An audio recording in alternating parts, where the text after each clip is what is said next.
श्रीराम राम रामेति रमे रामे मनोरमे सहस्रनाम तत्तुल्यं रामनाम वरानने रामनाम वरानन ॐ नम इति ब्रह्मोवाच नमोऽस्त्वनन्ताय सहस्रमूर्तये सहस्रपादाक्षि शिरोरुबाहवे सहस्रनाम्ने पुरुषाय शाश्वते सहस्रकोटियुगधारिणे नमः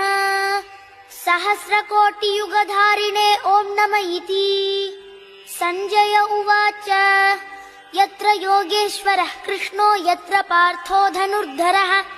तत्र श्रीर्विजयो भूतिर्ध्रुवा नीतिर्मतिर्मम श्रीभगवानुवाच